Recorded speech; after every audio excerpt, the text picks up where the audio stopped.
You're in the room. You're smiling at the right times. You're saying the right things. But there's a part of you that feels like you're watching it all from the other side of glass. Like everyone else got a manual on how to be here. And yours never arrived. You don't feel sad exactly. You don't feel lonely in the obvious way. You just feel slightly off, slightly outside, like you almost fit, but not quite.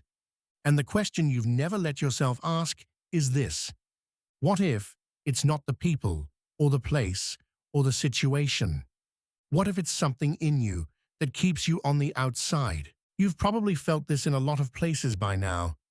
In school, at work, in friendships that looked right on paper, maybe even in your own family.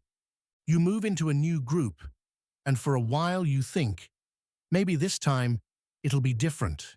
Maybe this is where I finally land. But something shifts, or nothing shifts, and that same feeling comes back, that quiet sense that you're performing belonging rather than actually feeling it. And here's what makes it strange. You're not antisocial. You can connect.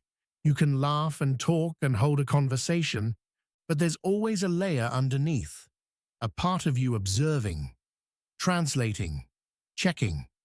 Am I doing this right? Do they actually want me here?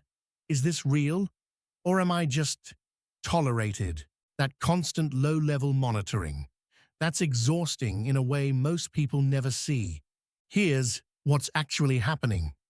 At some point, probably early, probably before you had words for it, you learned that belonging was conditional, that you were accepted when you were useful, or agreeable, or impressive, or invisible, and so you adapted.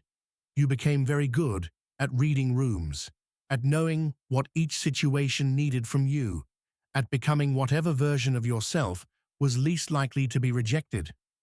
The problem is, when you do that long enough, you stop knowing which version is the real one. You walk into a room and you automatically shift. Soften this. Emphasize that.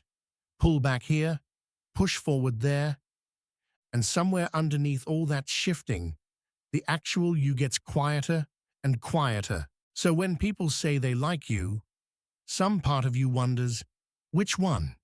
The version you showed them, or the one you keep hidden because you're not sure it would survive being seen? That's not a flaw. That's protection.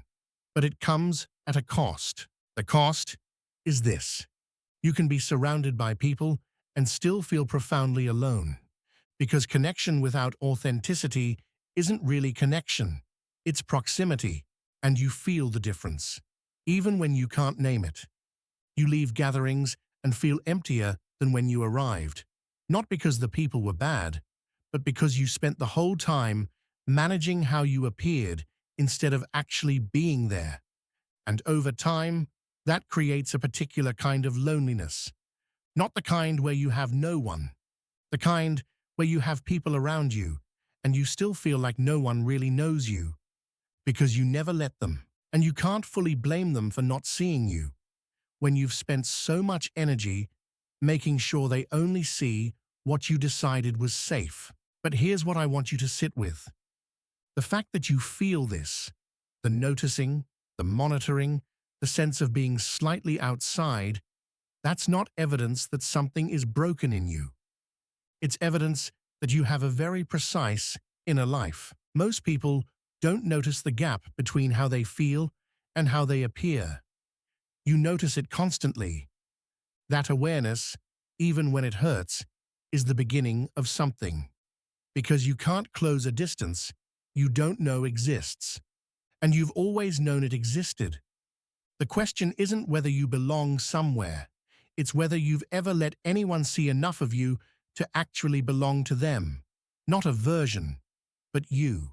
That's harder. That's slower. And it requires a kind of courage that has nothing to do with confidence. You don't have to solve this tonight. But maybe just notice. The next time you're in a room and that familiar feeling comes, what would happen if instead of adjusting to fit the room, you let one small, real thing through? Not everything, Just one thing, and see if that changes anything.